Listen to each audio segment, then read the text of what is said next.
Bismillahirrahmanirrahim. Assalamualaikum warahmatullahi wabarakatuh. Oke, kita mulai kuliah hari ini ya. Kita melanjutkan materi yang dulu sempat tertunda ya karena lebaran.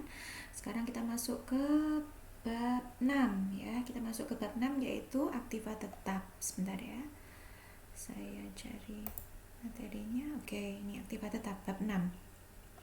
Untuk aktiva tetap ini pembahasannya cukup banyak ya, sehingga saya bagi menjadi 2 kali pertemuan. Untuk yang rekaman hari ini ya, rekaman kali ini saya akan membahas mengenai definisi aktiva tetap, pembelian aktiva tetap sampai ke depresiasi atau penyusutan. Kemudian untuk lanjutannya mulai dari pemeliharaan aktiva tetap, pertukaran, penjualan aktiva tetap kita akan bahas di rekaman yang lain. Oke, supaya tidak terlalu panjang rekamannya. Oke, kita mulai dari yang pertama yaitu definisi aktiva tetap. Apa itu aktiva tetap? Kalau dilihat dari definisinya, aktiva tetap kita langsung ke ini ya, ciri-cirinya. Apa itu aktiva tetap? Aktiva tetap adalah aktiva atau aset yang wujud fisiknya ada. Wujud fisiknya ada itu artinya bisa kita lihat, bisa kelihatan wujudnya ya, bisa diraba ya, ada bentuk wujudnya. Kemudian dia digunakan dalam kegiatan operasional perusahaan, tidak bertujuan untuk dijual, kemudian mempunyai masa manfaat lebih dari 1 tahun.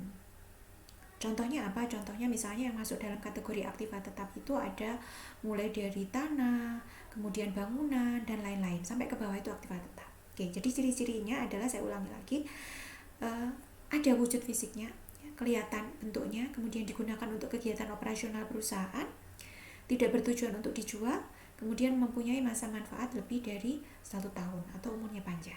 Seperti itu ya, itu ciri-cirinya.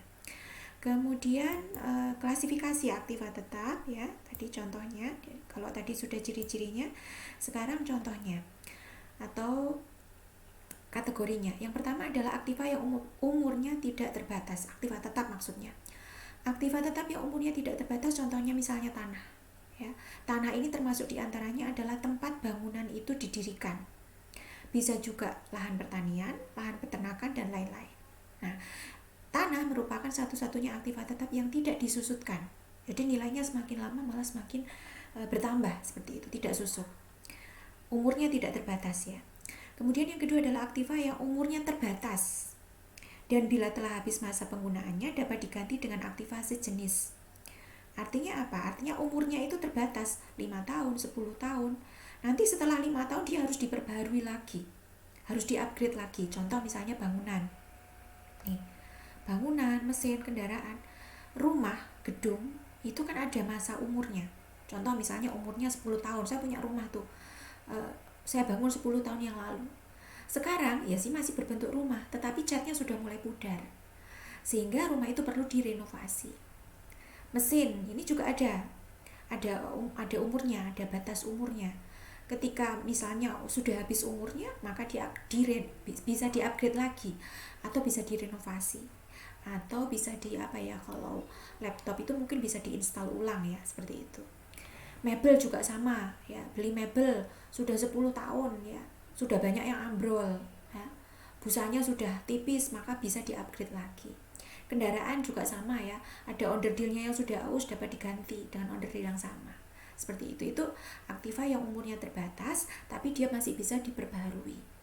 Kemudian yang ketiga adalah aktiva tetap yang umurnya tidak terbatas. Umurnya terbatas tapi bila telah habis tidak dapat diganti lagi, tidak bisa diperbaharui lagi.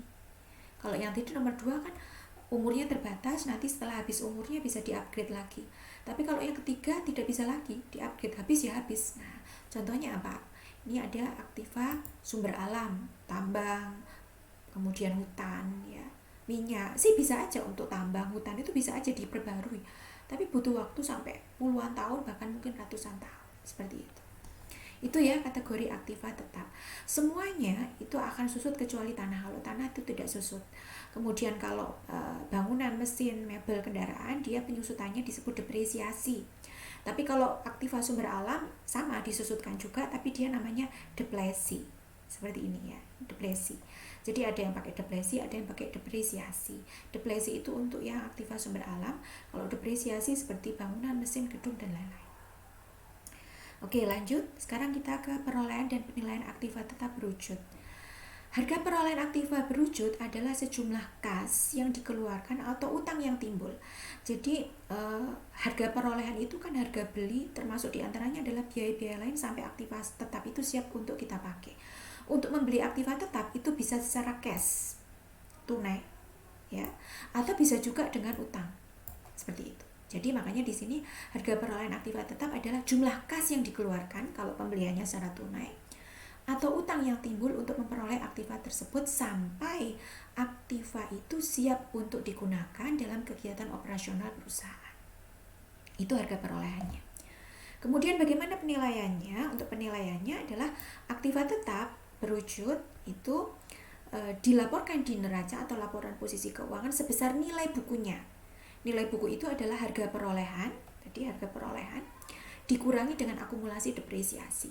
Makanya kalau dulu jenengan masih ingat materi akuntansi pengantar 1, ketika kita mencatat gedung di neraca, maka di bawahnya pasti ada akumulasi depresiasi gedung. Kemudian ada kendaraan, ya.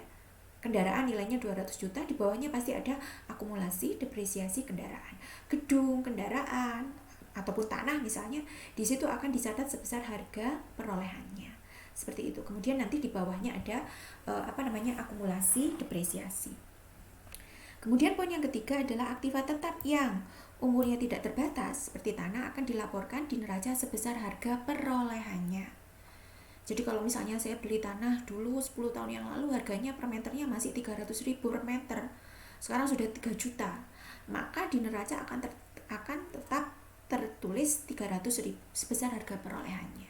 Lah, bagaimana dengan harga pasar yang berlaku saat ini nanti ada di catatan atas laporan keuangan. Seperti itu. Oke, itu berkaitan dengan perolehan dan penilaian aktiva tetap. Kemudian bagaimana cara perolehan aktiva tetap? Cara perolehan aktiva tetap itu bisa berbagai cara. Yang pertama adalah pembelian secara tunai. Ya, contoh misalnya saya beli mesin atau saya beli kendaraan mobil secara tunai, ya. Atau bisa juga secara utang, karena di sini pembeliannya juga bisa secara tunai, bisa juga secara utang. Untuk yang pertama kita pembelian secara tunai dulu ya, kalau angsuran nanti ada di bawah. Harga perolehan aktiva tetap sebesar kas yang dikeluarkan atau utang yang timbul untuk memperoleh aktiva tetap, yang meliputi harga faktur. Harga faktur itu adalah harga beli dan semua biaya dikeluarkan sampai aktiva tersebut siap untuk digunakan. Jadi kalau pembeliannya secara tunai, harga perolehannya adalah sebesar harga faktur atau harga beli, termasuk diantaranya adalah semua biaya yang dikeluarkan sampai aktiva tetap tersebut siap untuk digunakan. Contoh misalnya ini PT Vira membeli tunai mesin, beli mesin fotokopi misalnya, harganya 10 juta. Ya. Kemudian untuk siap dipakai diperlukan biaya tambahan, antara lain adalah ongkos angkut. Ya, ongkos angkutnya 1 juta. Kemudian biaya pemasangan, kalau mesin itu kan mungkin ketika mau dipakai kan harus disetel dulu ya. Ada biaya pemasangannya, biaya pemasangan dan biaya percobaan sebesar 2 juta. Sehingga harga perolehan mesin tersebut tidak hanya 10 juta saja. 10 juta ini adalah harga fakturnya, harga belinya. Tapi ada tambahan biaya lain, ada biaya angkut dan biaya percobaan. Karena tadi sudah disebutkan kan, harga perolehan aktiva tetap adalah sebesar harga faktur atau harga beli dan semua biaya yang dikeluarkan sampai aktiva tetap tersebut siap untuk digunakan. Sehingga jurnalnya yang pertama adalah mesin, debitnya mesin ya. Mesin senilai berapa? Senilai 13 juta. Dari mana 13 juta? 13 juta ini dari 10 juta. Harga fakturnya atau harga beli ditambah dengan biaya angkutnya 1 juta dan biaya percobaannya 2 juta, sehingga totalnya 13 juta. Nah, karena ini pembeliannya secara tunai, maka kreditnya kas. Seperti itu, ini jurnalnya. Oke. Kemudian yang selanjutnya adalah kalau pembelian secara angsuran. Kalau yang pertama tadi adalah pembelian secara tunai. Kemudian yang kedua adalah pembelian secara angsuran. Ngangsur ya, ngeredit. Nah, kita lihat teorinya. Bukan teorinya ya, standarnya. Harga perolehan aktiva tetap tidak termasuk bunga. Jadi kalau misalnya jenengan beli sepeda motor ya, beli sepeda motor tunai, misalnya harganya 20 juta. Tunainya 20 juta. Tapi karena jenengan diangsur, maka harganya tidak hanya 20 juta tapi ditambah dengan angsuran-angsurannya, ada biaya-biaya bunganya.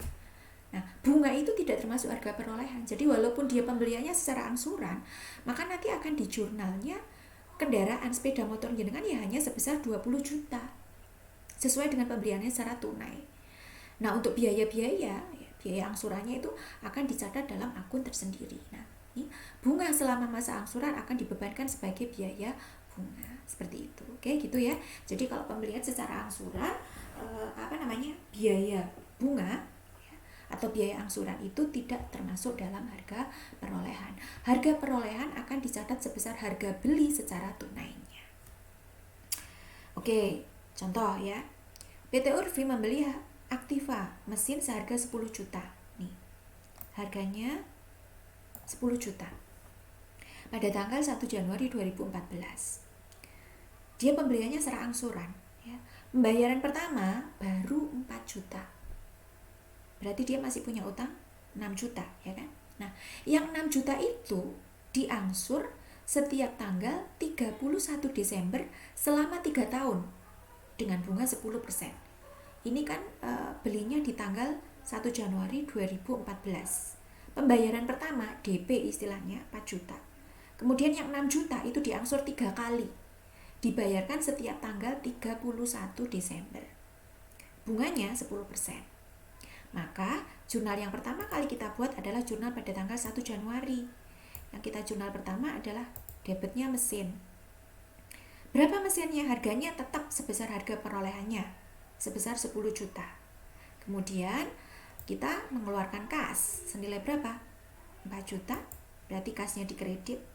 Nah, yang 6 juta itu merupakan utang. Oke, seperti ini. Ini jurnal pada tanggal 1 Januari tahun 2014 pada saat mesin tersebut dibeli. Nah, ini utangnya 6 juta ini kan diangsur setiap tanggal 31 Desember. Maka angsuran pertama terjadi pada tanggal 31 Desember 2014. Ini angsuran pertama. Berapa angsurannya? Kalau 6 juta dibagi 3 kan berarti 2 juta. Berarti angsurnya setiap tahun 2 juta, 2 juta, 2 juta tapi plus bunga. Oke, berarti angsuran pertama utangnya berkurang 2 juta. Ya kan? Karena tadi 6 juta dibagi 3 kan berarti angsuran pertama yang dibayarkan utangnya 2 juta. Utangnya berkurang 2 juta. Tapi ingat, di samping kita membayar pokok pinjaman, kita juga harus membayar biaya bunga. Bunganya berapa? Bunganya 10%. Nah, bunganya 10%. Kebetulan ini sisa utangnya kan masih 6 juta. Berarti 10%-nya 6.600.000. Sehingga uang kas yang dikeluarkan pada saat angsuran pertama di tanggal 31 Desember sebesar 2.600.000. 2.600.000 ini terdiri dari pokok pinjamannya 2 juta, kemudian bunganya 200.000. Itu angsuran pertama tanggal 31 Desember 2014. Kemudian yang selanjutnya adalah angsuran yang kedua. Tanggal berapa? 31 Desember 2015. Oke, kita lihat. Nih, angsuran kedua. Utangnya masih sama. Angsurnya kan 2 juta, 2 juta. Ya. Kemudian di samping membayar pokok pinjamannya, kita juga harus bayar biaya bunga. Hanya saja untuk tahun kedua bunganya sudah berkurang. Tidak lagi 600.000 tapi 400.000 karena tadi yang 6 juta kan sudah diangsur 2 juta, berarti masih sisa 4 juta. 10%-nya 4 juta 200.000. Sehingga untuk angsuran kedua nilainya lebih kecil sebesar 2 juta 400. 2 juta 400 ini dari pokok pinjamannya 2 juta, kemudian bunganya 10%-nya dari sisa utangnya 400.000. Nah, kemudian angsuran ketiga tanggal 31 Desember 2016 kira-kira berapa? Utangnya masih tetap ya. Ini adalah angsuran yang terakhir. Sama 2 juta.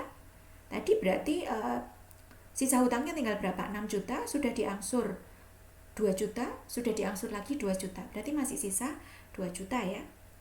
Berarti biaya bunganya tinggal 10%-nya 2 juta. Berarti 200.000 sehingga kas yang dikeluarkan sebesar 2 juta 400. Jadi untuk pembelian secara angsuran ini angsurannya semakin lama semakin mengecil ya. Pertama 2.600.000, kedua 2.400.000, yang terakhir 2.200.000. Oke. Kalau kita perhatikan di sini harga perolehan aktiva tetap sebesar harga belinya. Nah, bunga tidak termasuk dalam harga perolehan. Seperti tadi sudah disebutkan di standarnya ya, nih ya. Harga perolehan aktiva tidak termasuk bunga. Bunga selama masa angsuran akan dibebankan sebagai biaya bunga. Seperti itu ya, itu kalau pembelian secara angsuran. Nah, ini yang mungkin tidak diketahui oleh orang awam. Kadang-kadang orang awam misalnya ya, saya beli sepeda motor. Kalau beli gasnya 20 juta. Kalau pembelian secara kredit totalnya misalnya jadi 30 juta. Maka kalau orang tidak tahu, dia akan mencatat kendaraannya senilai 30 juta kan, sesuai dengan total uang yang dibayarkan, padahal salah ya. Yang betul adalah tetap harga perolehannya sebesar kalau kita membeli secara tunai. Bunga atau biaya bunga dari angsurannya itu dibebankan tersendiri, tidak masuk dalam kategori harga perolehan. Itu kalau pembelian secara angsuran. Oke, bisa dipahami ya. Oke. Kemudian yang selanjutnya adalah yang ketiga ya. Jadi kalau tadi yang pertama pembelian secara tunai, yang kedua pembelian secara angsuran, kemudian yang ketiga adalah ditukar dengan surat berharga. Contoh misalnya saya beli mobil tapi bayarnya pakai saham misalnya. Boleh apa enggak? Boleh-boleh saja. Walaupun itu jarang ya. Tapi secara teori kasus itu bisa saja terjadi.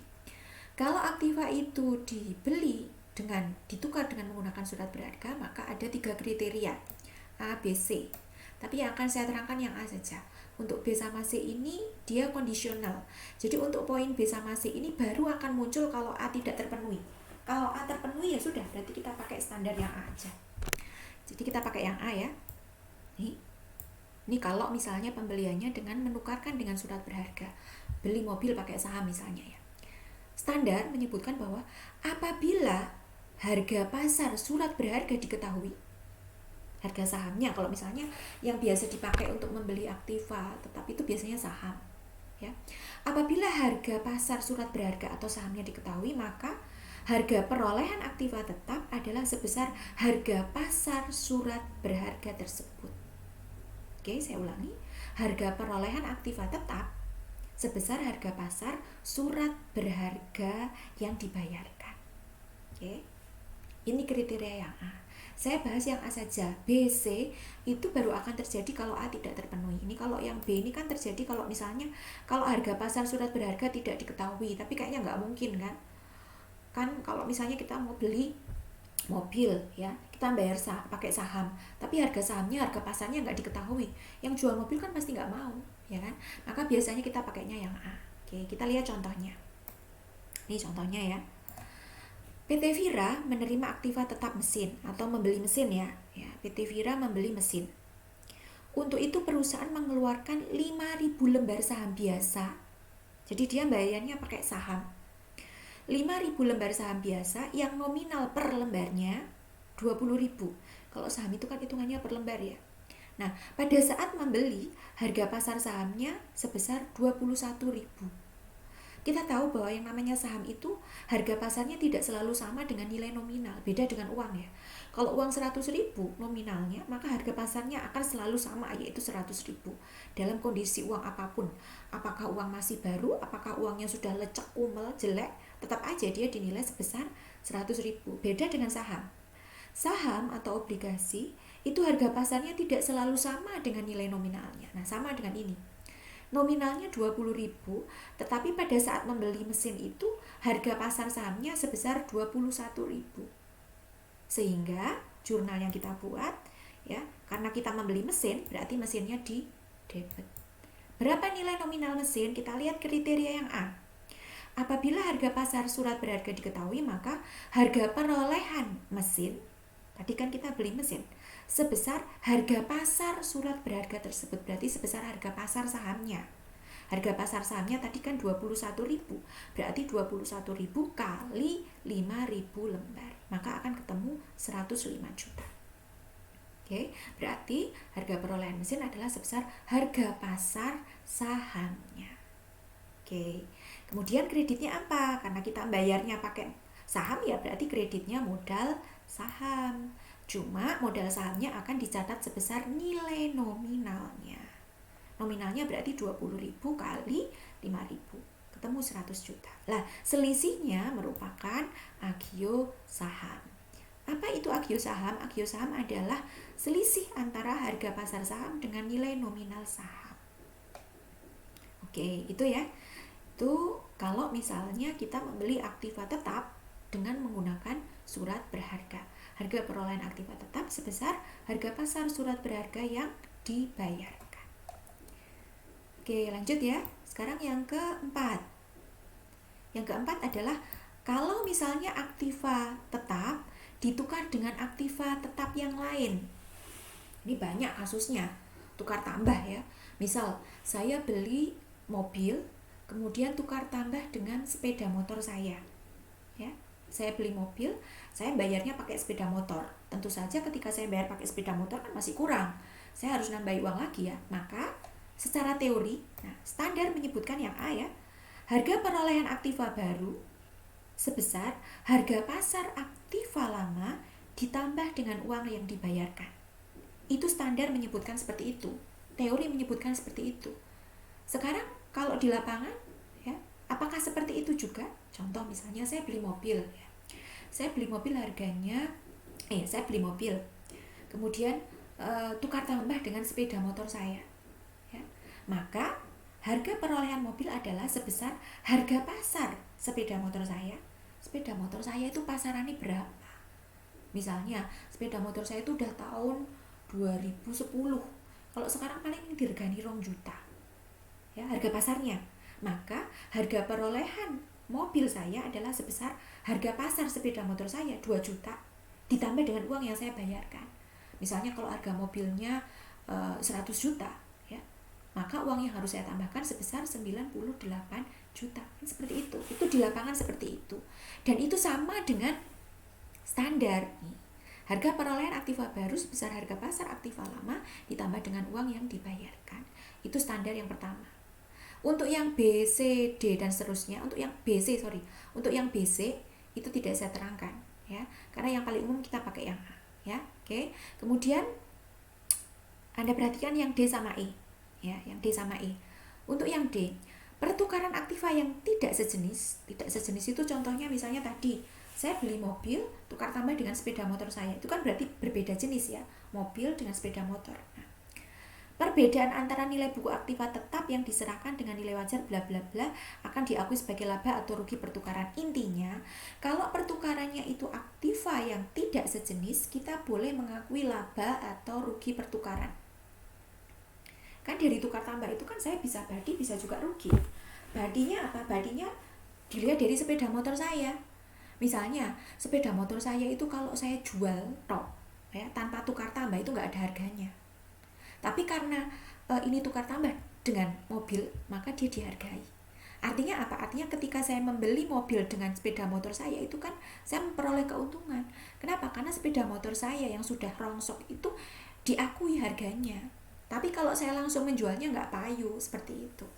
Jadi dari tukar tambah itu kalau aktivanya itu tidak sejenis, kita boleh mengakui laba atau rugi pertukaran. Tapi itu yang D ya.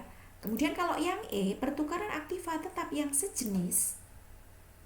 Yang sejenis contohnya saya beli mobil baru tukar tambah dengan mobil lama saya. Kan sama-sama mobilnya. Maka kalau yang seperti itu, kita hanya boleh mengakui rugi. Ya. Tapi kalau laba tidak boleh diakui. Makanya di sini ada statementnya. Laba yang timbul akan ditangguhkan. Ditangguhkan itu ditunda. Artinya apa? Dia akan mengurangi harga perolehan aktiva yang bersangkutan. Ya. Sementara kalau rugi akan dibebankan pada periode terjadinya pertukaran. Intinya, kalau pertukaran aktivanya itu sejenis, sama-sama sepeda motornya, sama-sama mobilnya, kita hanya boleh mengakui rugi saja. Tapi kalau laba kita tidak boleh mengakui. Seperti itu ya. Beda dengan kalau yang D. Kalau yang D ini aktivanya itu kan tidak sejenis. Kalau tidak sejenis kita boleh mengakui laba atau rugi pertukaran. Oke, kita lihat contohnya. Ini ya. Contoh. Pada tanggal 1 Januari 2015, PT Kori menukarkan mesin dengan harga perolehan 1 juta dengan truk. Jadi PT Kori ini beli truk, tapi dia bayari pakai mesin, tukar tambah. Ya. Jadi dia beli truk, kemudian bayarnya pakai mesin. Mesin dulu pas beli itu harganya 1 juta. Itu 1 juta ini adalah harga beli atau harga perolehan mesin. Nah, nilai buku mesin saat pertukaran, nilai buku itu berarti nilai buku ini diperoleh dari harga perolehan. Harga perolehannya kan 1 juta. Tapi karena mesin itu sudah sering dipakai, dia akan mengalami penyusutan. Berkurang ya. Didepresiasi terus, disusutkan terus. Sampai pada tanggal 1 Januari 2013 nilai bukunya tinggal 300.000. Seperti itu. Artinya apa? Artinya untuk mesin itu sudah disusutkan berapa? 700.000 ya. Harga perolehannya kan 1 juta. Kemudian pada saat ditukarkan dia nilai bukunya 300.000. Berarti dia sudah susut, depresiasi atau penyusutannya sebesar 700.000. Itu ya, itu nilai bukunya. Sementara harga pasar mesinnya 500.000. Jadi nilai bukunya 300.000, tapi di pasaran diregani 500.000. Berarti untung ya. Kok untung? Kok bisa untung ya? Karena mesinnya itu nilai bukunya 300.000, tetapi di pasar dia diregani 500.000. Kan berarti untung. Di kasus ini loh ya. Tapi di kasus yang lain bisa juga beda. Kalau misalnya dia harga pasarnya hanya dihargai 200.000 kan berarti dia rugi, ya kan? Jadi dari pertukaran itu kan kita bisa mengakui laba atau rugi. Kalau dalam kasusnya ini dia laba. Kenapa? Karena nilai bukunya 300.000 tetapi di pasar dihargai 500.000 kan berarti dia untung. Beda kalau misalnya di sini tidak 500.000 tapi 200.000. Kalau 200.000 berarti apa? Rugi kan? Karena nilai bukunya 300.000 tapi di pasaran yang diregani 200.000. Kan rugi berapa? Rugi 100.000. Seperti itu ya. Jadi itu harga pasar. Kalau harga pasar berarti bisa berubah-ubah tergantung kondisi di pasar waktu itu. Aktiva itu dihargai berapa. Oke, kita balik ya. Tadi berapa? 500.000 ya. Oke, 500.000. Kemudian atas pertukaran ini PT Kori membayarkan uang kas, jadi mengeluarkan kas ya. Karena kan dia tukar tambah tuh. Dia beli truk ya, bayarnya pakai mesin, tentu saja harus ditambahi dengan uang kas. Nah, uang kas yang dibayarkan sebesar 800.000. Oke, bagaimana jurnalnya? Tadi berdasarkan standar yang A, ini ya. Harga perolehan aktiva baru, berarti harga perolehan truk ya, sebesar harga pasar aktiva lama, berarti harga pasar mesinnya. Tadi harga pasarannya kan diregani 500.000 ya, ditambah dengan uang yang dibayarkan. Tadi uang yang dibayarkan 800.000. Sehingga di sini ketemu harga perolehan truknya sebesar 1.300.000. 1.300.000 itu dari harga pasar mesin ditambah dengan uang kas yang dibayarkan. Oke. Gimana jurnalnya? Oke, jurnalnya debitnya truk sebesar 1.300.000, tadi hitung-hitungannya di atas ya. Karena kita membeli truk kan berarti truknya di debit. Debit itu adalah apa yang kita dapat. Kan kita dapat truk ya. Truknya dinilai berapa? Harga perolehannya berapa? Harga perolehannya sebesar tadi 1.300.000. 1.300.000 ini dari harga pasar mesin ditambah dengan uang kas yang dibayarkan. Seperti itu ya. Oke. Kemudian kita mengeluarkan kas 800.000. Kasnya berarti di kredit. Gitu ya. Kemudian kita juga bayarnya pakai mesin kan, berarti mesinnya juga harus dikreditkan, harus dihilangkan. Mesin dikreditkan sebesar harga perolehannya. Gitu ya. Nah, saya ulangi, mesin itu akan dikreditkan sebesar harga perolehannya. Harga perolehannya kan 1 juta. Oke. Kemudian ketika kita mengkreditkan mesin, kan mesinnya dibayar tuh, dihilangkan, berarti dia harus dihilangkan dari pembukuan. Ketika kita menghilangkan mesin dari pembukuan, kita juga harus menghilangkan akumulasi depresiasinya. Karena di laporan keuangan sebelumnya di neraca kan di situ tertera mesin berapa? 1 juta. Maka ketika kita menghapus mesin, kita juga harus menghapus akumulasi depresiasinya. Akumulasi depresiasi itu kalau di neraca itu kan dia mengurangi mesin. Maka dia kalau dihilangkan berarti dia didebitkan. Akumulasi depresiasinya sebesar berapa tadi? 700.000. 700.000 dari mana? Lah tadi yang di soalnya kan tadi harga perolehannya 1 juta, kemudian nilai bukunya 300.000. Berarti kan yang sudah disusutkan sebesar 700.000. Akumulasi depresiasi. Kemudian belum balance ini ya, jangan dibalen-balenkan ya. belum balance. Kemudian dari tukar tambah itu PT Kori kan bisa untung bisa juga rugi. Nah, untuk mengetahui untung atau rugi kita lihat dari aset lamanya. Nih, aset lamanya yang ini. Ini kalimatnya, kalimatnya.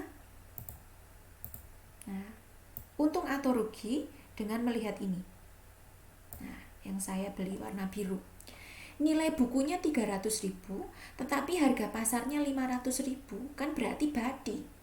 Ya kan? Wong rongsokane tek 300.000 tapi di pasar diregani 500.000, berarti PT Kori kan badi, untung.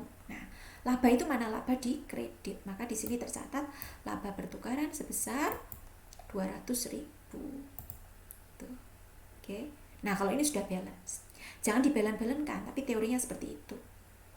Kalau misalnya di sini harga pasarnya tidak 500.000, misalnya diganti menjadi 200.000, maka jurnalnya juga akan berubah. Seperti itu, ya kan?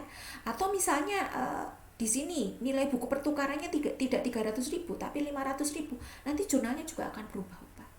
Seperti itu ya. Jadi kalau di akuntansi satu angka saja berubah, maka jurnalnya pasti akan berubah. Oke, ini jurnalnya. Oke. Sudah bisa dipahami ya. Kebetulan ini pertukaran aktivanya itu aktiva yang tidak sejenis, mesin sama truk, sehingga kita boleh mengakui laba atau rugi. Saya tekankan lagi, di sini tidak selalu laba ya, bisa juga rugi. Rugi ini terjadi kalau misalnya harga pasarnya lebih rendah dibandingkan dengan nilai bukunya, seperti itu. Oke, itu aktiva yang ditukar dengan aktiva tetap lain. Bisa aktivanya sejenis, bisa juga tidak sejenis ya. Kalau tidak sejenis boleh mengakui laba atau rugi pertukaran, tapi kalau aktivanya sejenis kita hanya boleh mengakui rugi. Laba tidak diakui, maksudnya bukan tidak diakui ya, dia ditunda, ditangguhkan pengakuannya, ditangguhkan pencatatannya, dan pencatatannya itu akan mengurangi harga perolehan aktiva yang bersangkutan. Nah, untuk ini nanti kita akan bahas di pertemuan yang akan datang, nanti ada jurnalnya. Kita lanjutkan untuk mempersingkat rekaman ya. Kemudian yang selanjutnya adalah yang kelima adalah aktiva yang diperoleh dari hadiah atau sumbangan. Contoh misalnya, saya dapat mobil ya. Mobil yang saya dapat itu tidak membeli, tetapi saya dapat undian ya.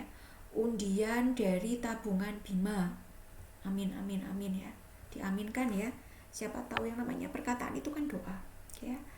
Oke, misalnya saya dapat mobil ya, tapi saya nggak beli ya, saya dapat undian berhadiah dari tabungan Bima Bank Jateng. Amin ya. Gimana pencatatannya? Oke.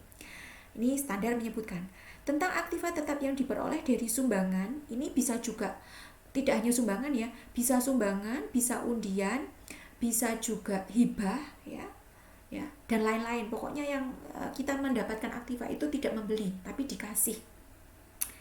Tentang aktiva tetap yang diperoleh dari sumbangan, hibah, hadiah harus dicatat sebesar harga taksiran atau harga pasar yang layak dengan mengkreditkan akun modal yang berasal dari sumbangan. Ini bisa sumbangan, bisa hibah, bisa juga undian. Seperti itu ya. Oke, kita lihat contohnya. PT Aina menerima hadiah berupa tanah senilai 20 juta. Wah, dapat hadiah tanah nih. Dapat hadiah tanah senilai 20 juta ya. Maka jurnalnya tanah 20 juta di debit, kreditnya modal hadiah sebesar 20 juta. Seperti itu ya.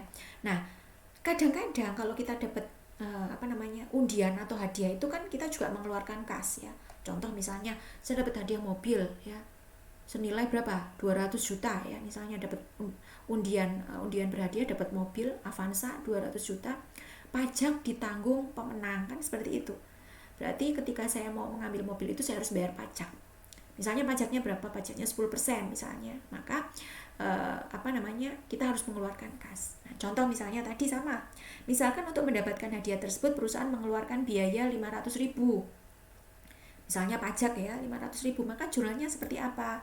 Jurnalnya tanah tetap 20 juta senilai harga pasarnya ya, pasarannya berapa? Kemudian modal hadiah dan kasnya, modal hadiahnya tidak 20 juta, tetapi modal hadiahnya hanya 19.500.000. Yang 500.000 tadi dalam bentuk uang cash, karena kita akan membayar uang cash seperti itu. Sama dengan misalnya tadi saya dapat mobil ya, mobil Avanza dari undian berhadiah, maka saya akan mendapatkan debitnya mobil 200 juta. Kemudian bukan modal hadiah ya, misalnya modal kalau itu undian ya, modal undian berhadiah senilai berapa? Tidak 200 juta. 200 juta dikurangi dengan kasnya biasanya 10% ya. 10%-nya misalnya berapa? 20 juta ya, 20 juta. Berarti modal hadiahnya hanya 180 juta. Yang 20 juta adalah kas. Kas ini adalah untuk membayar pajak. Seperti itu ya. Itu kalau modal hadiah. Bisa juga modal berasal dari sumbangan, kalau misalnya dalam bentuk sumbangan. Jadi di sini kreditnya tidak selalu modal hadiah. Bisa modal hadiah, bisa modal undian, bisa juga modal yang berasal dari sumbangan. Tergantung aset itu diperoleh dari apa. Bisa hadiah, bisa sumbangan, bisa hibah, dan lain-lain. Seperti itu. Oke, lanjut ya. Aktiva tetap yang dibuat sendiri lewati. Sekarang yang selanjutnya adalah pembelian dengan menggunakan wesel berbunga. Kalau wesel berbunga ini berarti pembelian sebenarnya hampir sama dengan pembelian angsuran ya, hampir sama ya. Kalau tadi pembelian angsuran kan jelas tuh, ini juga hampir sama ya. Contoh, kita langsung ke contohnya ya. PT Halida pada tanggal 1 Januari 2015 membeli mesin dengan harga 20 juta. Beli mesin harganya 20 juta. Kemudian uang mukanya DP-nya 5 juta. Sisanya dibayarkan dengan wesel senilai 15 juta. Jangka waktu 6 bulan dengan bunga 12%. Seperti itu. Agak sedikit berbeda dengan penjualan angsuran. Kalau penjualan angsuran kan diangsur ya, diangsur. Tadi yang beli kendaraan diangsur selama 3 tahun berturut-turut. Kalau ini, kalau untuk yang piutang wesel tidak diangsur. Jadi kita hanya dikasih tempo ya. Jangka waktunya 6 bulan, bunganya 12%. Maka jurnal pada saat pembelian kita akan mencatat mesin senilai harga perolehannya 20 juta. Kemudian tadi kita mengeluarkan kas ya, DP-nya 5 juta. Kemudian yang 15 juta dalam bentuk utang wesel. Seperti itu. Utang wesel ada perjanjiannya. Apa perjanjiannya? Perjanjiannya tadi utang weselnya akan dibayarkan 6 bulan lagi dengan bunga 12%. Sehingga pada saat jatuh tempo berarti 6 bulan kemudian ya, 6 bulan setelah tanggal 1 Januari, berarti tanggal 1 Juni 2015 ya, utang weselnya kan dibayarkan ya. Karena dibayarkan maka utang weselnya di debit. Oke, utang weselnya 15 juta. Tapi ingat, kita harus bayar biaya bunganya juga.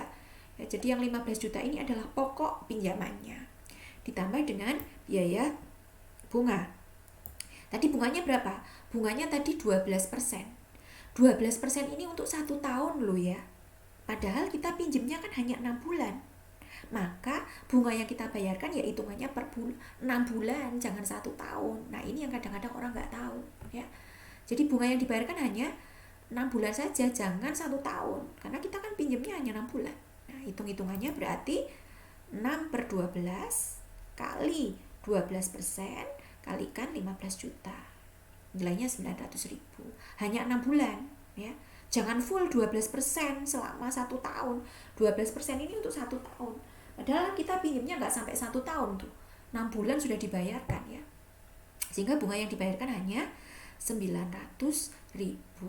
Jangan terkecoh ya. Kalau jenengan nggak tahu nanti bunga yang dibayarkan full 12% kali 1 tahun kali 12% ya. Mahal nanti ya. Oke, gitu ya. Kemudian kas yang dikeluarkan sebesar 15.900.000.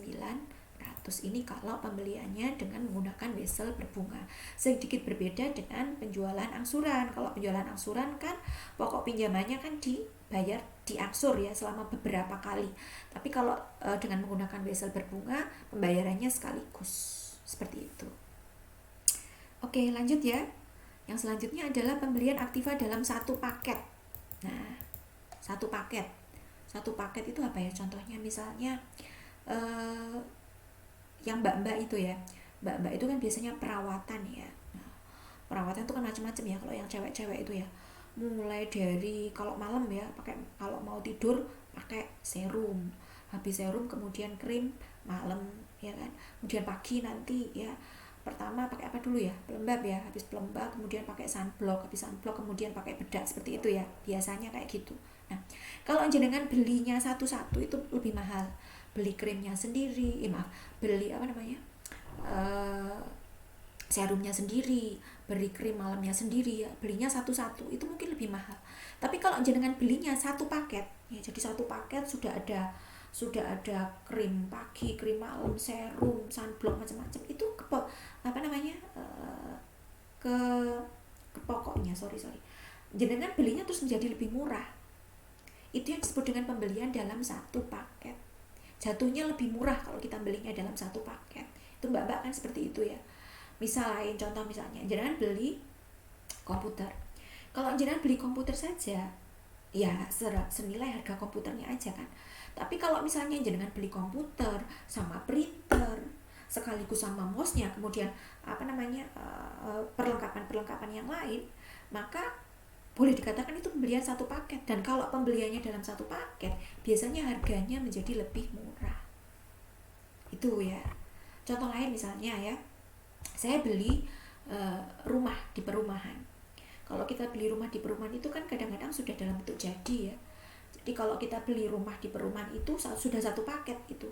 Jadi tanah plus bangunannya. Misalnya kalau di perumahan, misalnya kalau yang tipe yang sederhana ya, misalnya 300 juta misalnya ya, yang tipe berapa ya, kamarnya 2 itu ya, mungkin sekitar 300 juta.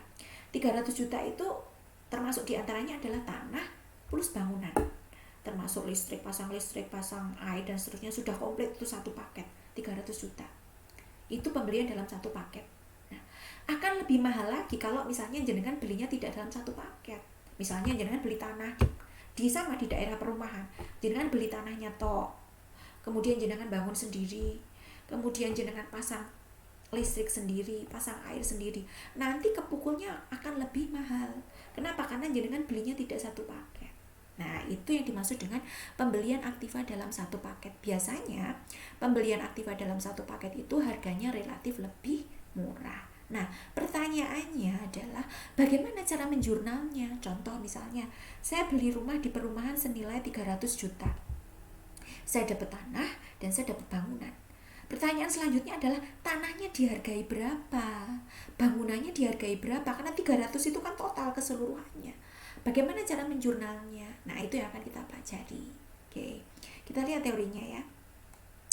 Harga beli paket harus dialokasikan ke jenis aktiva. Artinya apa? Ketika saya membeli rumah di perumahan, nanti jurnalnya harus dialokasikan tanah sendiri, bangunannya sendiri. Nah, dasar alokasinya adalah harga pasar masing-masing aktiva. Kalau harga pasar kan diketahui itu ya. Misalnya kalau di daerah Kalibeber, pasarannya tanah per meternya berapa sih, kan pasti tahu. Bangunan juga bisa ya. Kalau kita orang awam mungkin nggak tahu ya. Tapi kalau teman-teman dengan dari Fakultas Teknik Sipil, mereka mungkin bisa memperkirakan nih kalau bangunan seperti ini tuh harganya berapa, harga perolehannya berapa. Itu bisa dihitung ya. Kita lihat contohnya. PT Urvia tanggal 1 Januari 2015 membeli bangunan pabrik. Wah, ini beli pabrik tuh. Harganya 150 juta. Murah banget ya, karena tahun 2015 tuh. Nah, 150 juta itu terdiri dari tanah, kemudian ada bangunan pabriknya, plus peralatannya. Contoh kalau di Wonosobo itu beli ex PT Dieng Jaya itu loh. Itu kan ada tanahnya, ada bangunannya, ada mesin-mesin produksinya, itu dibeli satu paket. Nah, sama dengan ini. Ada tanahnya, ada bangunannya, ada peralatannya. Totalnya semuanya 150 juta. Itu totalnya. Berarti nanti kan kita akan menjurnalnya, debitnya ada tanah, ada bangunan, ada peralatan, kan gitu. Kemudian nanti ada kas di kredit senilai 150 juta. Kan kayak gitu, angen-angen nih. Nah, pertanyaan selanjutnya, dari 150 juta, tanahnya dihargai berapa, bangunannya berapa, peralatannya berapa. Nah, itu yang akan kita bahas. Tadi sudah disebutkan bahwa untuk pembelian dalam satu paket, dasar alokasinya adalah harga pasar masing-masing. Kalau harga pasar kan diketahui. Nah, contoh misalnya di sini harga pasar tanahnya 40 juta. Kemudian bangunannya, ya, bangunan pabriknya itu itu pasarannya senilai 120 juta. Ini sudah dihitung oleh teman-teman kita dari teknik sipil ya, udah dihitung tuh bangunannya kayak gini paling dihargai 120 juta. Kemudian peralatannya 40 juta. Nah, alokasinya adalah, ini kita lihat. Nah, ini.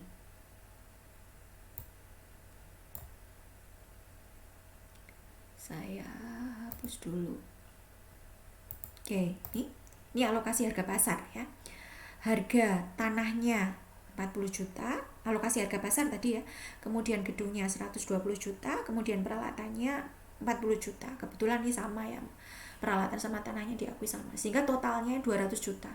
Ini kalau dihitung split satu-satu, dihitung tanahnya, gedungnya, peralatannya itu totalnya 200 juta.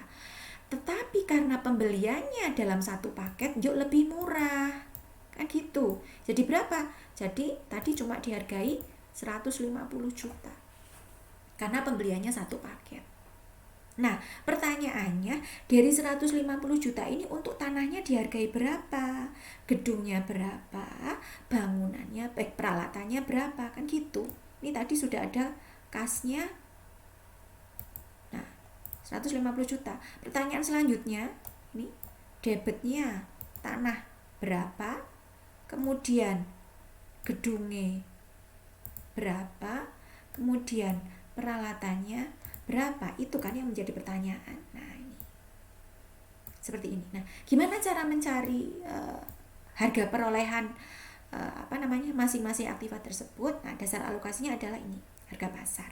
Nah, untuk mengetahui harga perolehan tanah berdasarkan alokasi harga pasar, ngitungnya adalah 40 juta dibagi 200 juta.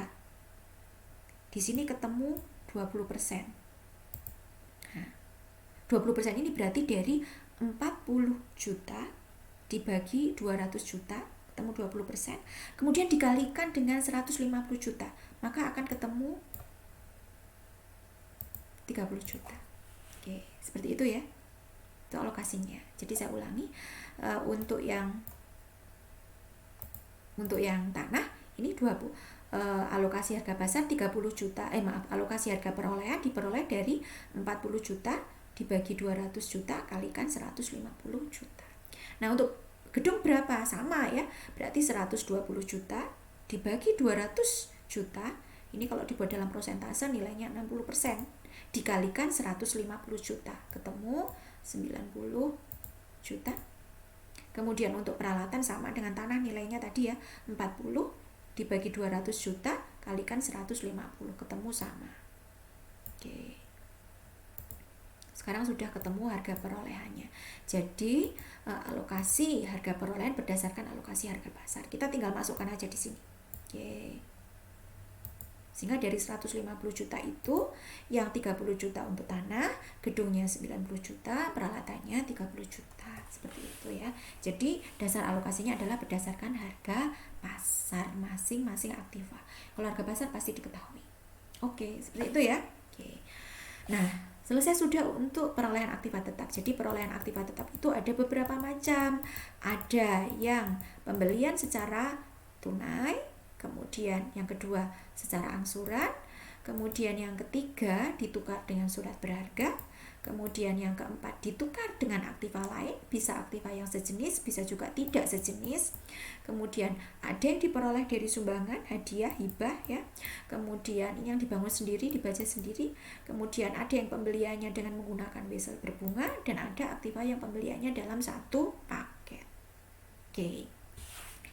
Lanjut ya. Nah, setelah aktiva itu dibeli, tadi kan salah satu ciri-ciri dari aktiva tetap adalah dia umurnya lebih dari 1 tahun, umurnya panjang. Nah, karena aktiva itu umurnya lebih dari 1 tahun dan aktiva itu dipakai ya, syarat aktiva itu masuk dalam kategori aktiva tetap adalah kalau aktivanya dipakai ya. Kalau nggak dipakai ya nggak termasuk dalam fixed asset. Contoh misalnya, saya punya tanah, tapi tanah itu saya beli untuk kemudian saya jual, saya kapling-kaplingkan ya. Saya beli tanah 1 hektar kemudian saya kapling-kaplingkan. Maka ketika tanggal 31 Desember saya tidak boleh mengakui tanah kaplingan itu sebagai aktiva tetap. Kenapa? Karena itu akan saya jual. Padahal salah satu ciri dari aktiva tetap adalah tidak untuk dijual. Sehingga tanah kaplingan itu tidak termasuk dalam kategori aktiva tetap. Dia tidak disusutkan Ya, jadi depresiasi atau penyusutan ini khusus untuk aktiva tetap yang digunakan untuk kegiatan operasional perusahaan. Untuk depresiasi kita sudah sering bertemu sebenarnya ya. Dulu ketika kita membahas di materi akuntansi pengantar 1, ketika tanggal 31 Desember ada aset tetap, maka di akhir periode pasti ada penyusutannya. Masih ingat dulu ya, dulu jurnalnya ini. Nih ya, dulu jurnalnya ini. Biaya depresiasi aktiva tetap ya, tinggal nanti diganti aktiva tetapnya apa? Bisa gedung, bisa kendaraan, bisa mesin, ya kan? Kemudian kreditnya adalah depresiasi aktiva tetap akumulasian. Akumulasi bisa juga dimasukkan ditulis di depan. Jadi akumulasi depresiasi aktiva tetap. Biaya bisa juga diganti dengan beban. Seperti itu ya, dulu sudah pernah. Pertanyaannya adalah berapa nominal yang akan kita tulis di sini? Oke. Kalau dulu di BA1 yang kita tulis di sini adalah prosentasenya. Ada yang 10%, ada yang 5%, ada yang 20%, tergantung aktiva tetapnya, ya kan? Kalau misalnya gedung itu kan aktiva tetapnya kan tidak bergerak-gerak, maka biasanya kalau gedung itu depresiasinya penyusutannya 5%, walaupun nggak selalu ya. Kemudian kalau kendaraan itu kan karena dia bergerak, mobilitasnya lebih dibandingkan gedung, maka dia depresiasinya tidak 5%, mungkin 10%. Kalau misalnya kendaraannya digunakan untuk Gojek ya, wirawiri ya, untuk angkot ya, itu kan berarti mobilitasnya lebih tinggi, maka mungkin depresiasinya lebih tinggi. Jadi kalau dulu kita ngitungnya pakai prosentase. Nah, sekarang kita belajar metode depresiasi itu ada beberapa macam. Jadi kalau yang dulu hanya pakai prosentase di BA1, sekarang kita akan belajar mengenai metode depresiasi yang umum digunakan. Walaupun biasanya ya secara teori ada 5 ya, ada 5 metode. Tapi real kenyataan di lapangan biasanya nggak dipakai semuanya tuh. Yang dipakai prosentase, oke lah, nggak masalah ya. Cuma kita belajar teorinya terlebih dahulu. Oke, ada 4 metode depresiasi. Ada juga yang menyebutkan 5 ya, tergantung sumbernya. Yang pertama adalah metode garis lurus. Apa itu metode garis lurus? Metode garis lurus adalah metode depresiasi. Namanya juga garis lurus ya. Metode garis lurus adalah metode depresiasi di mana beban depresiasinya itu setiap tahun itu sama terus. Ya. Contoh misalnya gedung, bangunan ya. Apakah bangunan itu mau dipakai setiap hari atau jarang dipakai, maka biasanya dia depresiasinya tetap terus sepanjang tahun. Jadi salah satu penerapan metode garis lurus adalah kalau dia diterapkan untuk depresiasi gedung atau bangunan, dia pakainya garis lurus. Nah, akan berbeda kalau mesin, ya kan? Kalau mesin ya itu kan depresiasinya nggak mungkin garis lurus ya kan? Kalau mesin biasanya pakai metode yang kedua ini, metode hasil atau unit produksi. Nah, metode yang kedua ini akan menghasilkan depresiasi yang berbeda-beda. Tidak sama ya, berbeda-beda sepanjang tahun. Jadi tiap tahun itu berbeda-beda tergantung unit yang diproduksi. Jadi kalau tahun ini mesin itu memproduksi banyak, ya berarti depresiasinya banyak. Tapi kalau misalnya tahun depan dia memproduksi lebih sedikit, berarti depresiasinya lebih sedikit. Berarti depresiasinya setiap tahun itu berbeda-beda tergantung unit yang diproduksi oleh mesin tersebut. Itu kalau mesin. Beda dengan gedung ya, kalau gedung atau bangunan tadi pakai garis lurus. Nah, itu metode yang kedua. Kemudian metode yang ketiga adalah metode jam jasa. Ini hampir sama dengan metode yang kedua ya. Jadi metode jam jasa ini akan menghasilkan depresiasi yang berbeda-beda juga sepanjang tahun tergantung jam jasanya, jam pemakaiannya. Contoh misalnya kendaraan. Kendaraan itu kan tergantung kilometer per jamnya ya. Jenengan sudah menggunakan berapa kilometer per jamnya? Sudah menggunakan berapa kilo? Kalau kilo, kalau di mobil itu kan kilometer per jam. Ya. Sehingga untuk mobil ini depresiasinya juga berbeda-beda sepanjang tahun. Kok misalnya selama 1 tahun itu mobil itu terus dipakai, sering dipakai, mungkin di tahun itu dia depresiasinya banyak. Tapi mungkin di tahun yang lain karena jarang dipakai, maka dia depresiasinya juga tidak banyak, kecil. Itu kalau kendaraan, jadi dia depresiasinya setiap tahun berubah-ubah. Sepeda motor saya dengan sepeda motor jenengan depresiasinya mungkin nggak sama, walaupun kita belinya sama-sama di sama-sama mereknya, sama-sama di tahun yang sama ya. Tapi punya saya mungkin jarang dipakai, punya jenengan sering dipakai, maka nanti depresiasinya akan berbeda tergantung jam pemakaiannya. Itu ya, jadi metode jam jasa contohnya misalnya tadi kendaraan. Jadi untuk metode yang kedua dan ketiga ini depresiasinya berubah-ubah tergantung unit yang diproduksi kalau mesin atau jam pemakaiannya kalau kendaraan ya. Kemudian metode yang keempat ini dibagi dua ya. Ada metode jumlah angka tahun sama metode double garis lurus atau double declining. Nah, intinya namanya juga metode beban menurun ya. Berarti dalam metode ini akan menghasilkan depresiasi yang semakin lama semakin menurun. Ya, jadi dengan bertambahnya tahun, dia semakin lama semakin menurun. Contoh misalnya, ini contoh gampang aja lah ya. Walaupun realnya nggak ada tuh ceritanya. Contoh misalnya manusia. Kasih contoh yang gampang aja manusia. Manusia itu termasuk aktiva tetap enggak ya? Kalau di perusahaan dia manusianya itu merupakan tenaga kerja yang potensial, dia masuk aktiva. Nah, kalau dia merupakan aktiva tetap manusia ya, SDM, tenaganya kan semakin tahun semakin berkurang. Dengan bertambahnya usia, semakin tahun kan semakin berkurang. Saya dulu ketika masih 10 tahun yang lalu masih energik ya, saya bisa ngajar satu hari bisa 5 kelas. Sekarang semakin bertambah umur, tenaga saya kan semakin lama semakin berkurang karena susut ya. Sekarang saya jangankan kok ngajar 5 kelas ya, ngajar 2 kelas saja sudah capek banget. Artinya apa? Depresiasinya semakin lama semakin menurun. Kenapa? Karena dengan bertambahnya umur, mobilitas saya semakin berkurang. Penggunaan mesinnya mobilitasnya semakin berkurang, berarti depresiasinya juga semakin berkurang. Itu contoh manusia ya. Walaupun nggak ada ya, di laporan keuangan itu manusia disusutkan, nggak ada. Tapi ini contoh yang di luar teori tapi mudah untuk dipahami. Kalau untuk aktiva ada nggak yang seperti itu? Ada juga ya kan. Contoh misalnya mesin fotokopi ya. Mesin fotokopi kalau masih baru kan masih bagus tuh. Lama-lama dia semakin lola. Komputer juga sama kan. Dia semakin lama semakin lola ya. Kenapa? Karena itu tadi ya. Semakin banyak trouble-nya, semakin errornya. Sehingga depresiasinya semakin lama semakin menurun. Seperti itu. Oke. Itu 4 metode depresiasi atau penyusutan. Jadi saya ulangi. Yang pertama metode garis lurus, dia depresiasinya sama terus panjang tahun. Contoh misalnya bangunan gedung. Untuk metode yang kedua sama yang ketiga, dia depresiasinya berubah-ubah, berbeda-beda sesuai dengan unit yang diproduksi atau jam pemakaian. Kemudian metode yang keempat, dia depresiasinya semakin lama semakin menurun. Oke, sekarang kita lihat contoh hitung-hitungannya. Untuk contoh-contoh hitungannya ya, tadi kita akan menerapkan 4 metode tadi ya. 1 2 3 4 5 ya. Karena yang keempat ini kan dibagi menjadi 2. Kita akan menggunakan 5 metode tersebut. Contoh penerapannya hanya di sini saya pakai satu data aja ya, satu data. Saya pakai satu data mesin ya, mesin.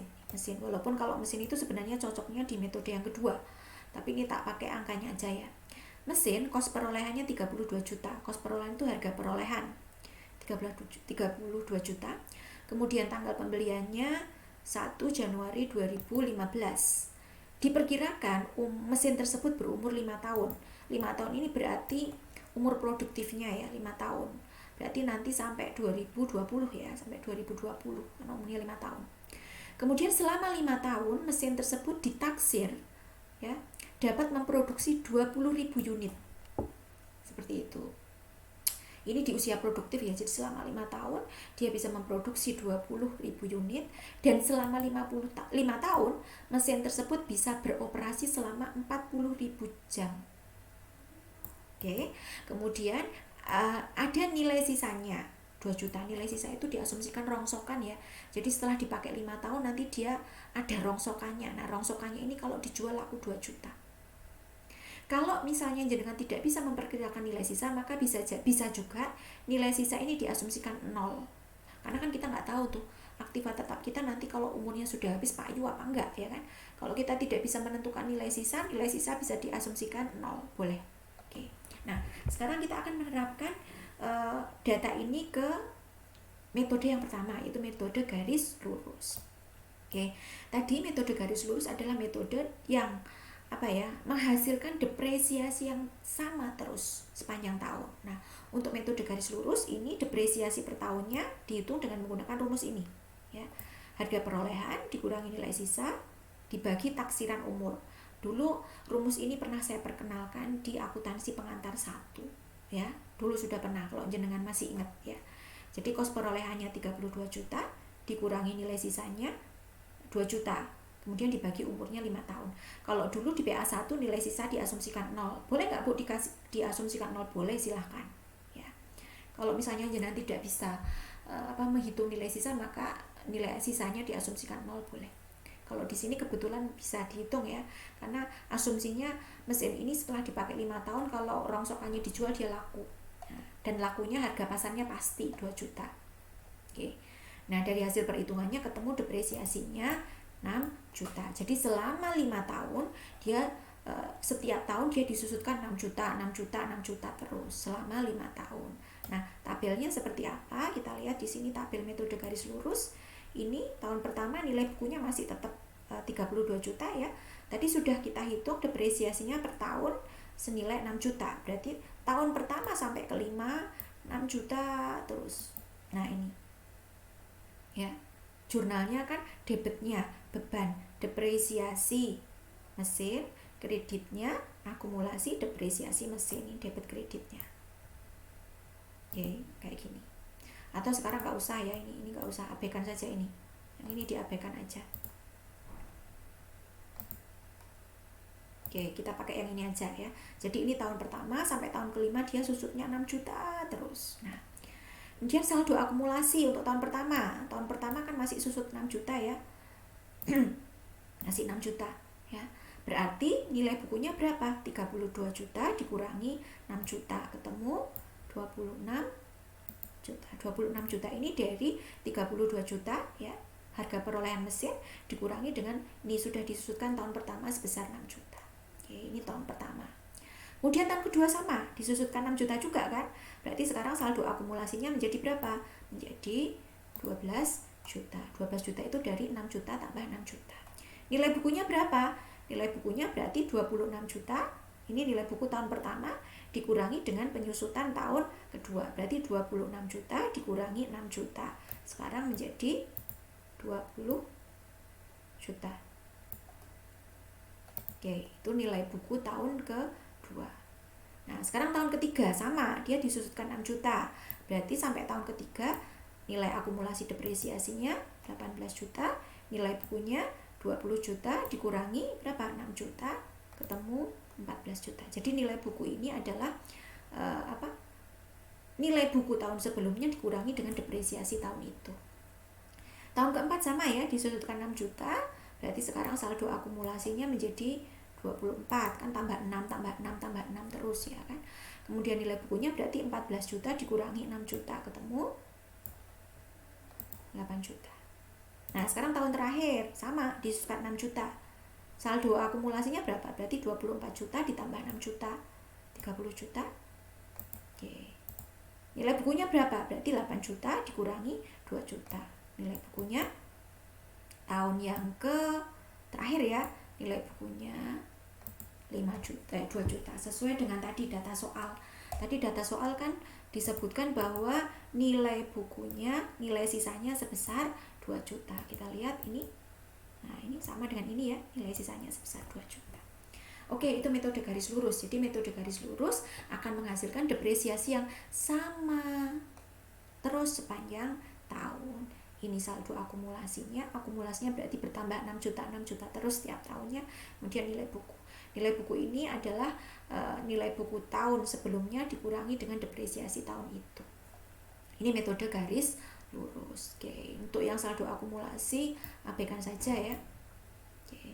Sekarang untuk metode yang kedua, yaitu metode unit produksi. Nah, tadi sudah saya sebutkan bahwa metode hasil atau unit produksi itu akan menghasilkan depresiasi yang berbeda-beda sepanjang tahun. Nah, berbeda-beda sepanjang tahun. Nah, untuk metode ini kita mencari depresiasi per unitnya terlebih dahulu. Nih, rumus depresiasi per unit hampir sama dengan tadi, ya. hampir sama dengan yang harga perolehan, hampir sama dengan yang garis lurus, yaitu kos perolehan 32 juta dikurangi nilai sisa 2 juta dibagi dengan taksiran taksiran jumlah produksi. Tadi di soalnya kan sudah disebutkan ya, bahwa selama 5 tahun itu diperkirakan mesin tersebut dapat memproduksi sebanyak 20.000 unit. Nah, ini dibagi yang sini. Nah, ini 20.000. Maka ketemu depresiasi per unitnya sebanyak 1.500. Jadi setiap dia memproduksi 1 unit, maka mesin itu akan susut 1.500 rupiah. Lah berarti untuk 1 tahun berapa depresiasinya? Tergantung, ya, tergantung. Kan kita menghitung depresiasinya itu kan di setiap akhir tahun, ya. Ini misalnya tahun pertama, ya. Tahun pertama misalnya di tanggal 31 Desember, setelah dihitung ternyata selama 1 tahun itu perusahaan memproduksi 4.500 unit selama 1 tahun. Berarti depresiasinya berapa? Tadi kan kalau per unit depresiasinya 1.500. Berarti untuk menghitung depresiasi totalnya selama 1 tahun berarti 4.500 kali 1.500 ketemu 6.750. Jadi 6.750 ini dari 4.500 kali 1.500 unit. Ya. Ini saldo akumulasi masih tetap ya, karena baru tahun pertama. Kemudian nilai bukunya berapa? Berarti nilai bukunya 32 juta dikurangi 6.750 ketemu 25 juta 250. Oke, itu untuk depresiasi tahun pertama. Sekarang depresiasi tahun kedua. Kita hitung, untuk tahun kedua itu perusahaan memproduksi berapa unit. Misal setelah dihitung ternyata tahun kedua yang diproduksi hanya 4.000 unit. Maka depresiasinya tinggal dihitung. Berarti 4.000 kali 1.500 ketemu di sini 6 juta. Ini misal, kalau misalnya yang diproduksi hanya 2.000 unit ya sudah tulis aja 2.000 unit kali 1.500. Oke, berarti total saldo akumulasi depresiasinya berarti 6.750 tambah 6 juta. Nih, saldo akumulasinya untuk tahun kedua 12.750. Nilai bukunya berapa? Nilai bukunya berarti 25 juta, ini ya, 25 juta 250 dikurangi 6 juta ketemu 19 juta. Oke, 19 juta 250. Oke. Kemudian tahun yang ketiga. Nah, tahun yang ketiga setelah dihitung ya dari tanggal 1 Januari sampai 31 Desember ternyata yang diproduksi berapa? Misalnya tahun ketiga yang diproduksi 5.500. Ini kan berbeda-beda terus tuh ya. Tergantung 1 tahun itu dia memproduksi berapa. Nah, kalau tahun ketiga berarti depresiasinya berapa? 5.500 kali 1.500 ketemu 8 juta 250. Saldo akumulasi depresiasi berarti 12.750 ditambah 8.250. Kalau saldo akumulasi ini kan bertambah setiap tahun ya. Oke, saldo akumulasinya 21 juta ya. Kemudian nilai bukunya berapa? Nilai bukunya untuk tahun ketiga berarti 19.250 dikurangi 8.250 ketemu 11 juta. Oke. Itu ya. Kemudian tahun keempat dihitung lagi. Misalnya tahun keempat setelah dihitung tanggal 1 Januari sampai 31 Desember ternyata perusahaan hanya memproduksi 3.500. Ya, maka depresiasinya ya lebih kecil ya kan. Jadi depresiasinya itu besar kecilnya tergantung unit yang diproduksi. Kalau di tahun ketiga karena dia memproduksi banyak ya depresiasinya banyak. Tahun keempat karena dia memproduksi hanya sedikit ya depresiasinya juga sedikit. Nah, sekarang untuk tahun yang keempat saldo akumulasi depresiasinya berarti 21 juta ditambah 5.250 ketemu 26 juta 250. Kemudian nilai bukunya berarti 11 juta dikurangi 5.250 ketemu 5.750. Oke, nah sekarang tahun terakhir. Tadi total produksinya kan kapasitasnya kan hanya 20.000 unit kan selama 5 tahun kan.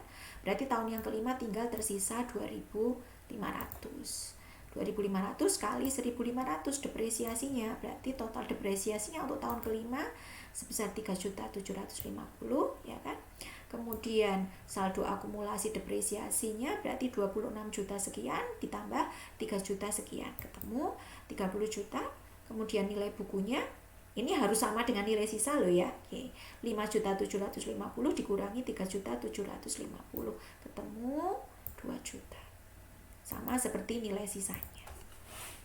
Oke, nah kalau kita perhatikan di sini depresiasinya selama 5 tahun itu berubah-ubah. Tidak sama kan? Tergantung unit yang diproduksi. Ketika perusahaan memproduksi dalam jumlah yang banyak, depresiasinya banyak. Tapi kalau perusahaan memproduksi dalam jumlah yang sedikit, depresiasinya sedikit. Oke, itu metode unit produksi. Jadi akan menghasilkan nilai depresiasi yang berubah-ubah sepanjang tahun. Oke. Contohnya misalnya tadi kalau kita menggunakan mesin. Lanjut ya. Oke, sekarang metode yang selanjutnya yaitu metode jam jasa. Metode jam jasa ini sebenarnya konsepnya sama dengan metode unit produksi. Ya, hanya kalau jam jasa ini lebih pas diterapkan di kendaraan ya, karena kalau kendaraan itu kan pakainya kilometer per jam. Ini juga sama, kita harus mencari depresiasi per jamnya dulu. Kalau tadi metode unit produksi kan kita mencari depresiasi per unit, kalau ini depresiasi per jam. Sama ngitungnya, kos perolehan 32 juta dikurangi nilai sisanya 2 juta dibagi taksiran jumlah jam jasa. Tadi di soal kan sudah disebutkan tuh, selama 5 tahun mesin itu diperkirakan bisa beroperasi selama 40.000 jam. Ya, berarti kita hitung depresiasi per jamnya, ketemu ini 750. Jadi setiap dia kendaraan ya, setiap kendaraan itu berjalan 1 jam, dia akan susut 750 rupiah. Seperti itu. Jadi setiap dia jalan per jamnya, dia akan susut 750. Nah, sekarang tinggal selama 1 tahun itu dia dipakai berapa jam. Berarti hampir sama hitung-hitungannya dengan tadi. Hampir sama dengan yang ini tadi. Ya. Kalau ini kan unit ya, kalau sekarang jam, di sini ganti 40.000. Ini misalnya tahun pertama, misalnya 4.500 jam. Nanti depresiasinya berarti 4.500 kali tadi per jamnya 750. Hampir sama ya, 750. Jadi konsepnya untuk metode jam jasa ini sama dengan unit produksi. Nanti akan menghasilkan depresiasi yang berbeda-beda sepanjang tahun tergantung jam pemakaiannya.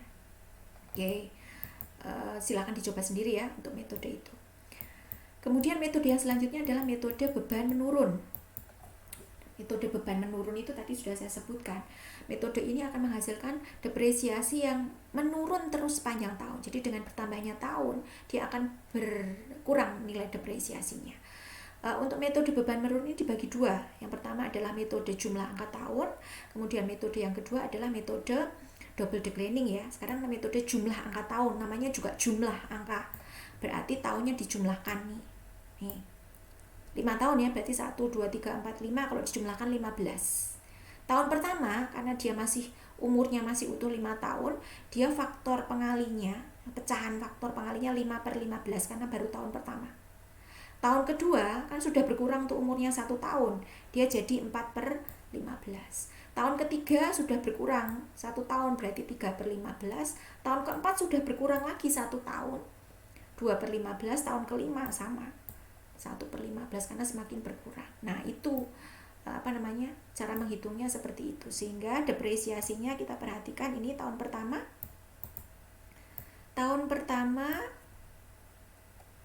nah ini 5/15 kali nih, ini adalah nilai nilai buku ya.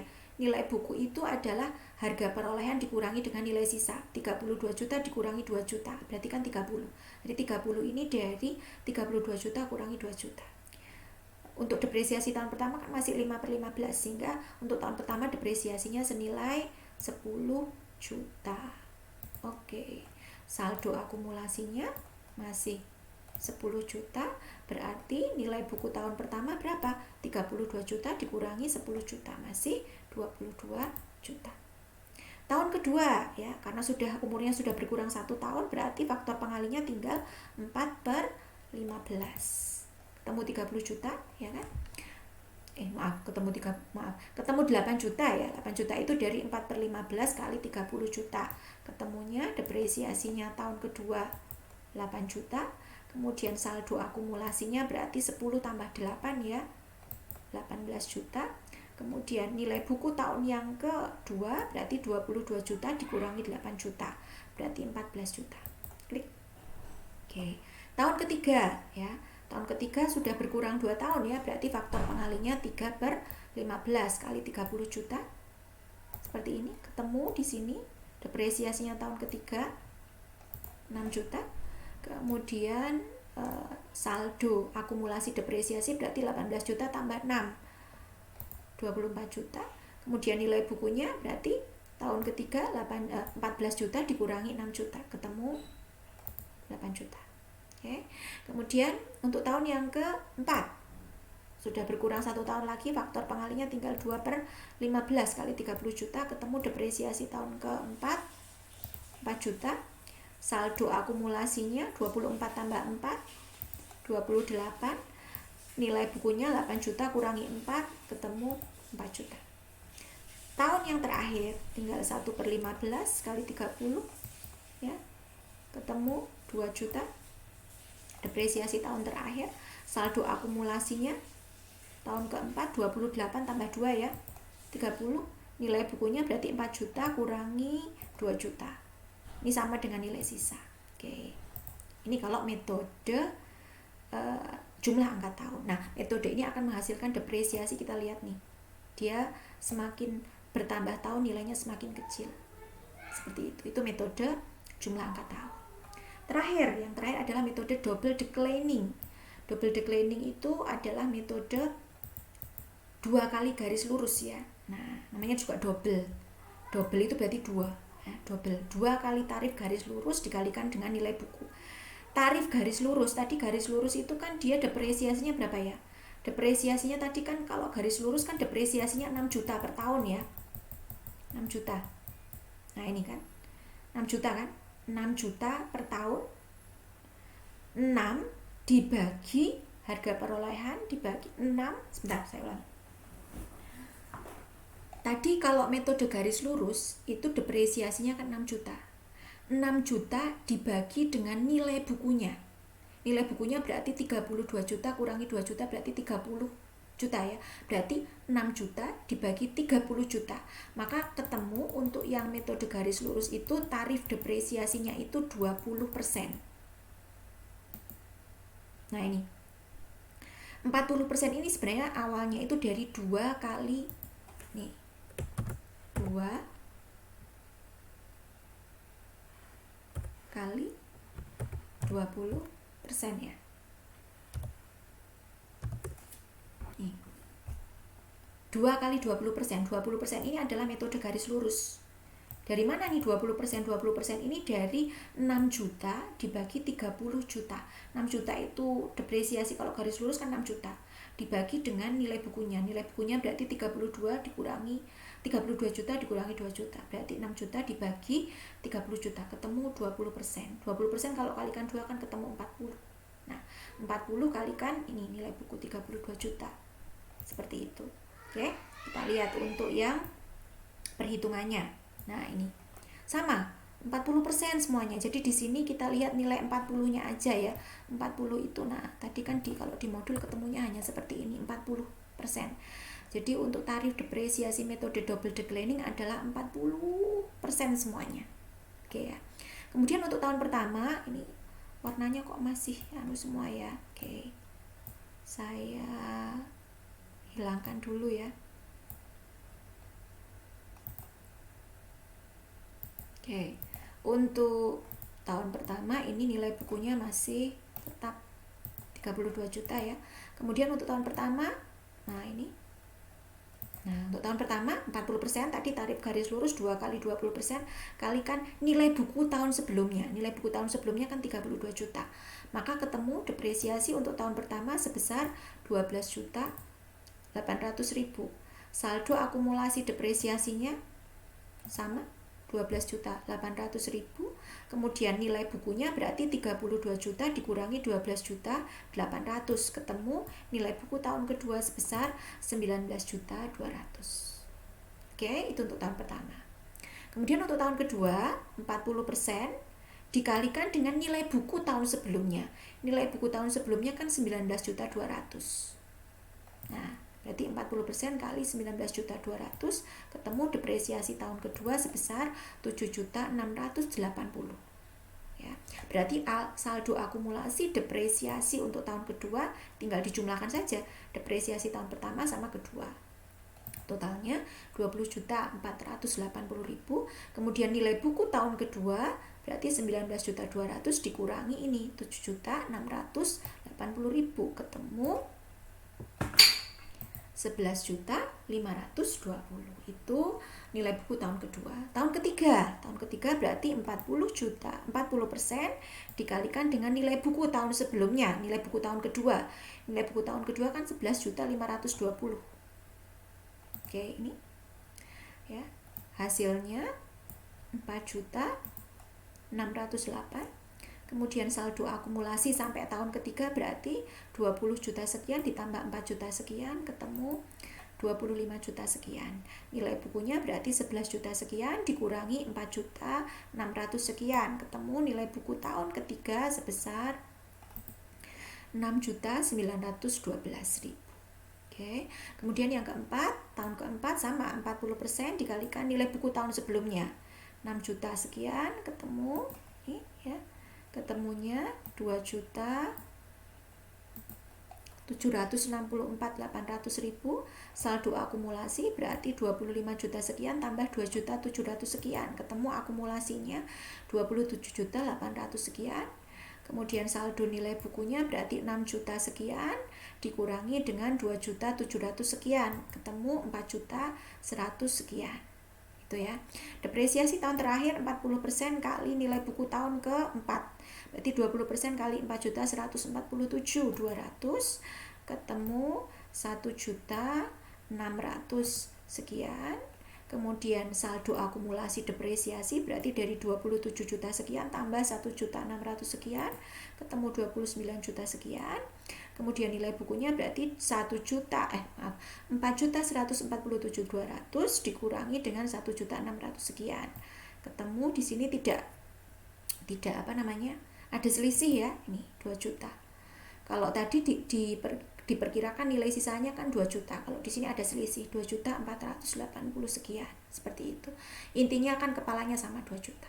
Nah, kalau metode ini juga sama dengan metode yang sebelumnya, jumlah angka tahun, dia menghasilkan depresiasi yang semakin lama semakin menurun. Oke, itu perhitungan dari kelima metode depresiasi.